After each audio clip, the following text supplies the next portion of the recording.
Case study 1.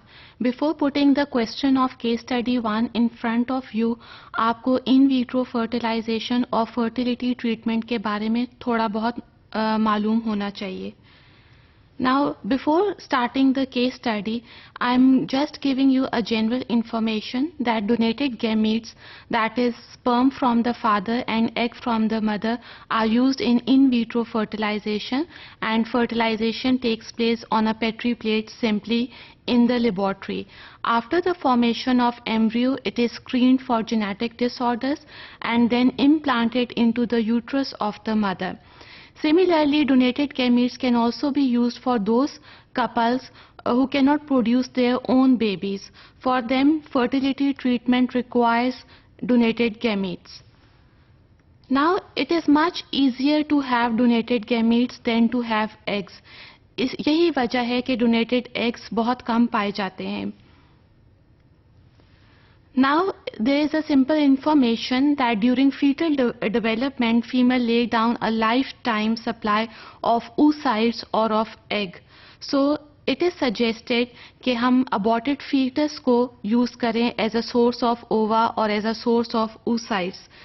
Fertility treatment में जैसे कि मैंने आपको कहा कि डोनेटेड गैमीट, स्पर्म और एग की ज़रूरत होती है. स्पर्म्स जो हैं वो रेडिली अवेलेबल हैं, लेकिन एग के लिए हम अबॉर्टेड फीटस को एज अ सोर्स यूज़ कर सकते हैं. Now the question of the case study is that do you approve or disapprove the idea of using aborted fetus in fertility treatment as a source of ova or as a source of oocytes?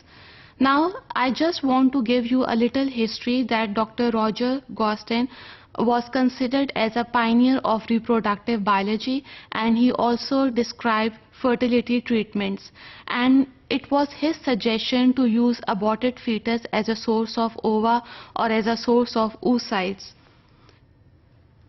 But his proposal was not accepted, was not licensed by the government.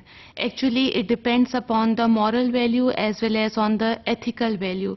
When we talk about the moral value, we look at the good and bad aspects of the treatment. So what people want is the ultimate measure of right and wrong.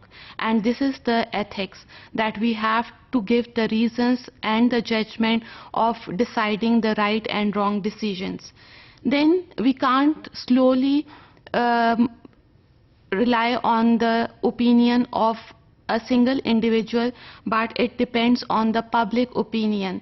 And according to public opinion at present, they don't support this idea that aborted fetus can be used as a source of ova.